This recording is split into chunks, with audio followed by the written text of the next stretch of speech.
animals. I just want everybody to understand that I do not want to hurt animals. À-bas-le-ciel. There are a lot of things I can relate to in the story of Venus Angelic, in her private life as she presents it to the public, believe it or not.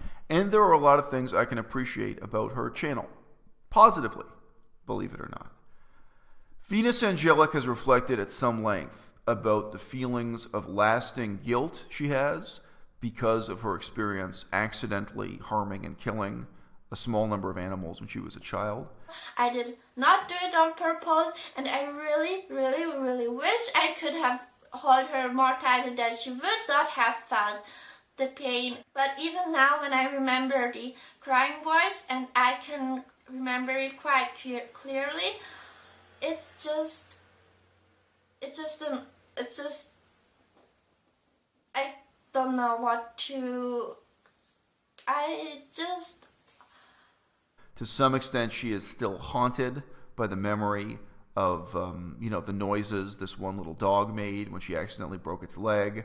She is, to some extent, haunted by the fact that she accidentally killed a hamster when she was only 3 years old. Most of us have very few memories from when we were 3 years old, but she remembers that.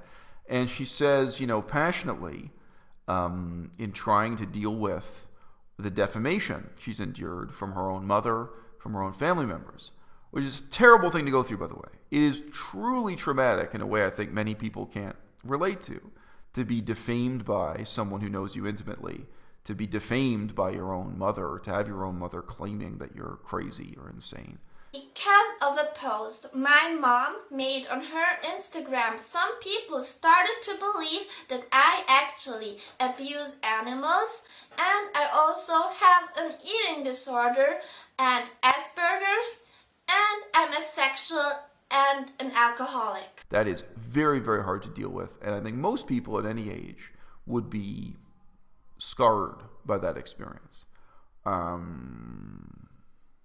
Anyway, Venus has been through a lot, and she's come out of that making this case for why you should be compassionate towards animals, and saying with real emotion that she would never hurt an animal, and it's just not true to characterize her as someone who would, enjoy killing small animals. These are things that happened as a child by accident, and that she deeply regrets and is still haunted by. But Venus is living with a sort of cognitive dissonance. There's that catchphrase. That's common both in Western civilization, and to be frank, I know it all too well from Asian civilization also. This is what Buddhism was built on. She says so passionately that she would never kill an animal with her own hands. And I appreciate that. Like, who would hurt a living animal on purpose? I think it is just wrong. The whole edifice of Buddhist civilization was based on the idea that killing an animal with your own hands was bad karma.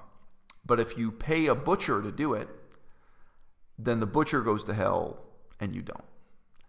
And still to this day, if you're living in a country like Sri Lanka, you can meet and know Buddhists, very sincere Buddhists, true believing Buddhists, who will tell you that they buy meat, but don't worry, they know the butcher, and the butcher is Muslim. Don't worry, they know the butcher is Christian. Don't worry, they're friends with the butcher, and the butcher is Hindu. They will tell you proudly that because they're such a pious Buddhist, they do buy meat, they do eat meat, but they aren't the one getting the bad karma. They aren't the one going to hell. They aren't the one responsible. Somebody else is, and they check to make sure that the butcher is not a fellow Buddhist. Okay? It's no joke. In Buddhism, people openly espouse this doctrine. I have heard Buddhist monks and people with a PhD and a university education defend this idea that the person who pays money for the meat is not morally responsible. Only the person who holds the knife is, right?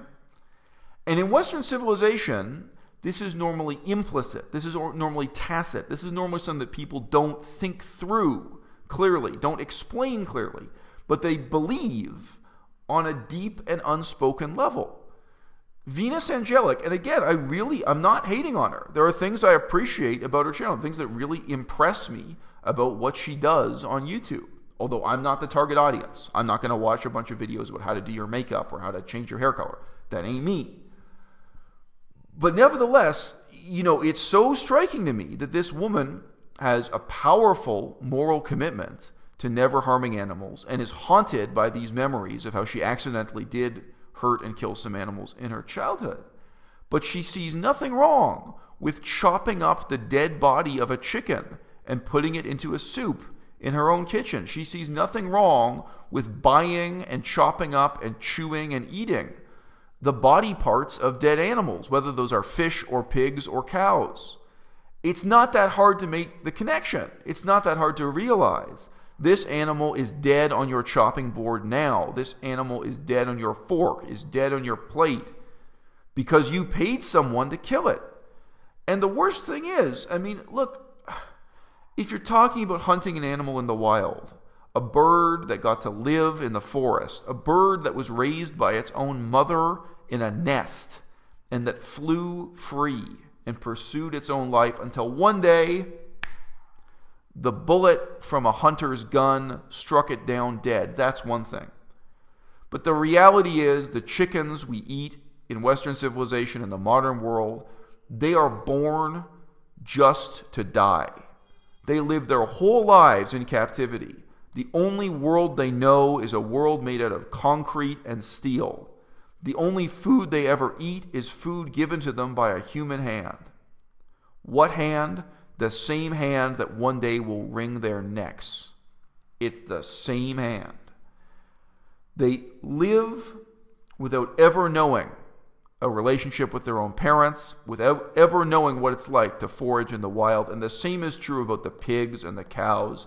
Factory farming is a moral obscenity, so far removed even from what we might justify or glorify as hunting, as animals living in the wild until one day a human being happens to kill them. You have to appreciate these animals are not merely killed. They are deprived of ever having a life. They are born just to suffer and die. And why? For our convenience, to provide us with food that is both unhealthy and unnecessary. I'm not going to lie to you. I'm not going to say that it is easy or inevitable for someone like Venus to connect the dots, to make that leap of inference that she is still paying for someone somewhere to torture this animal to death when she buys it at the grocery store, when she puts it on her plate. Because people live their whole lives without making that connection. And most absurdly, in Buddhism, people become adherents to a religion that preaches you should not even kill a mosquito. You literally should not kill a fly. And yet they never make the connection that paying for meat, paying for leather, is an evil act. They live their whole lives with those contradictory principles. I would challenge you, if you're not vegan, watching this video, to ask yourself, who is responsible for an act of violence when we're talking about human beings carrying out violence against other human beings? Is it the person who holds the knife? Is it the soldier who pulls the trigger, who's just following orders? Or is it the person who makes the decision? Is it the commander who gives the orders? Who is more responsible? The person in the slaughterhouse who is just doing their job, who is just following orders, or the person who has a choice? People like you and me, Venus, every day we have a choice. We can choose to eat meat, or we can choose not to buy meat, to refuse to buy meat because it's the right thing to do. Ultimately, we're the ones in the position of giving the command.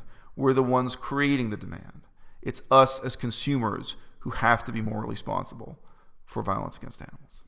À-bas-le-ciel. Don't want to hurt animals. I just want everybody to understand that I do not want to hurt animals. À-bas-le-ciel.